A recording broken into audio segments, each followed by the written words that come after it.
काठमाडौँ स्थित नेपालको पहिलो रिङ रोड चीन सरकारको सहयोगमा बनेको थियो। यसको कलङ्की कोटेश्वर खण्ड विस्तार तथा सुधार गर्ने कार्यमा पनि चीन सरकारको सहयोग रहेको छ। पहिलो चरणको विस्तार तथा सुधार सकिएको लामो समय भइसक्दा पनि पहिलो चरणको सम्पन्नता लगत्तै दोस्रो चरणको विस्तार तथा सुधार गर्ने भनिएको कलङ्की महाराजगञ्ज चाबेल खण्डको काम साइट क्लियरेन्समा ढिलाइ, कोभिड-19 महामारी तथा केही प्राविधिक कारणले ढिलो हुन पुगेको थियो। अब नयाँ वर्ष 2079 सँगै यो चक्रपथ विस्तारको दोस्रो चरणको काम थालिने पक्कापक्की भएको आयोजना कार्यालयले जनाएको छ। धेरैको चासो रहेको दोस्रो चरणको रिङ रोड विस्तार तथा सुधारको विषयमा केन्द्रित रहेर आज चर्चा गर्नेछौँ। यो भिडियोलाई लाइक र च्यानललाई बेल आइकन सहित सब्स्क्राइब गरेर साथ दिन हार्दिक अनुरोध गर्दछु। रिङ रोड विस्तार तथा सुधार कार्यको दोस्रो चरण अन्तर्गत कलङ्की स्थित सुइचाटार पुलदेखि वसुन्धरासम्म 8.2 किलोमिटर सडक विस्तार गर्ने सम्झौता भएको थियो। नेपालले चीनसँग दोस्रो चरणमै कलङ्की महाराजगञ्ज चाबेल खण्डको 11.5 किलोमिटर सडक विस्तार तथा सुधार गर्ने कार्य प्रस्ताव गर्यो। त्यसलाई चिनिया पक्षले पनि सकारात्मक रूपमा लिएको बुझिएको थियो। यद्यपि महाराजगञ्ज क्षेत्रको 244 मिटर साइट क्लियरेन्स गर्न नसक्दा आयोजना नै ढिलाइ भएको पाइन्छ। चिनिया पक्षले भने पूर्ण रूपमा साइट क्लियरेन्स भएपछि मात्र काम सुरु गर्ने भन्दै आएको थियो। अब यसअघि सम्झौता भइसकेको कलङ्की वसुन्धरा 8.2 किलोमिटर खण्डको काम अघि बढ्ने भएको हो। कलङ्की वसुन्धरा खण्डमा पर्ने स्वयम्भू क्षेत्रको चैत्य तथा बुद्ध मूर्तिलाई यथास्थितिमा राखेर ठाउँ ठाउँमा बाटो खुम्च्याएर अघि बढ्न थालिएको हो। त्यसको साथसाथै सानो भर्याङमा रहेको हाइटेन्सन लाइन विद्युत प्राधिकरणले हटाउने भएको हो। अबको 1 महिनाभित्रमा चिनिया पक्षले कलङ्की वसुन्धरा खण्डको निर्माण सुरु गर्ने जानकारी आयोजना कार्यालयले दिएको छ। चीन सरकारको आर्थिक तथा प्राविधिक सहयोगमा रिङ रोड विस्तार तथा सुधार कार्य अघि बढाइएको छ। नेपाली पक्षले साइट क्लियरेन्स गरिसकेपछि निर्माण थाल्ने बताइएको थियो। सडक केन्द्रबाट दायाँ बायाँ 31 मिटर रहने यो सडक 62 मिटर फराकिलो रहनेछ, जसको बीचमा डिभाइडर सहितको 4 लेनको सडक हुनेछ भने दायाँ बायाँ 2 लेनको सर्भिस लेन सहित 8 लेनको सडक बन्नेछ। सडकको दुवैतर्फ साइकल लेन, पैदल मार्ग लगायतका पनि बन्नेछन्।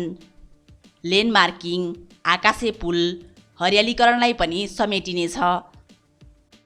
8.2 किलोमिटर लम्बाइको कलङ्की वसुन्धरा खण्डको निर्माण 2079 वैशाखमा सुरु गरेर 2080 को चैत मसान्तभित्र अर्थात् 2 वर्षमा सक्ने गरी अघि बढाउन थालिएको हो। यस खण्डमा 6 अर्बको लागत अनुमान रहेको छ।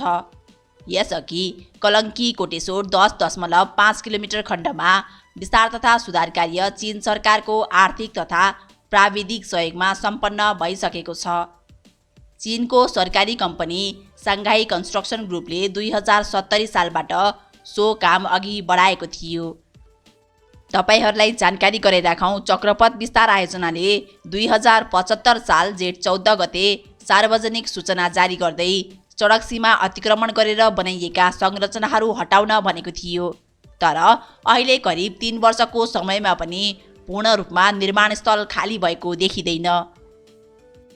ट्राफिक व्यवस्थापनमा सहयोगी हुने भनिएको यो रिङ रोड विस्तार योजनाले यस खण्डमा कोटेश्वर कलङ्की खण्डको अनुभवबाट भएको सिकाइका आधारमा केही सुधारसहित काम गर्नेछ।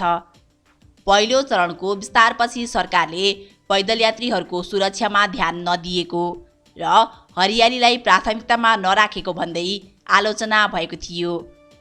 यो दोस्रो चरणको विस्तारको क्रममा धेरै सुधारहरूसहित योजना बनेको बताइएको छ।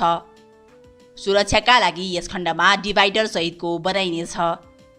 पैदल यात्रीहरूको सहजताका लागि कम्तीमा 10 वटा आकाशे पुलहरू बनाइनेछन्। ठाउँ ठाउँमा जेब्रा क्रसिङहरू पनि बनाइनेछन्। त्यसैगरी बाटोको निर्माण सँगसँगै बोट बिरुवाहरू रोपी हरियाली पनि बनाइने बताइएको छ। फुटपाथ र साइकल लेनको पनि निर्माण गरिनेछ। सडक विभागका अनुसार चक्रपथको दायाँ बायाँ 31 मिटर राइट अफ वे हुनुपर्ने भए पनि 2031-32 सालमा 25-25 मिटर मात्र तोकिएको थियो। 2048 सालमा आएर सरकारले मुख्य सडकमा थप 6 मिटरको सेटब्याक तोकेको थियो।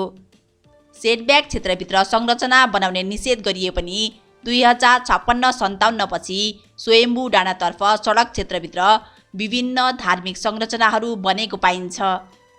सडक विभागले अतिक्रमित क्षेत्र भनेर संरचना हटाउन खोजेको देखिन्छ भने संस्कृति प्रेमी अभियन्ताहरू 2057 सालमा पुरातत्व विभागको अनुमति लिएर गुम्बा, माने, चैत्य, पर्खाल लगायतका संरचनाहरू निर्माण गरिएको बताउनुहुन्छ।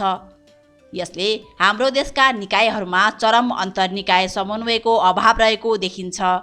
अन्ततः जसको नकारात्मक असर देश विकास र सर्वसाधारण जनताहरूले भोग्नु परिरहेको देखिन्छ।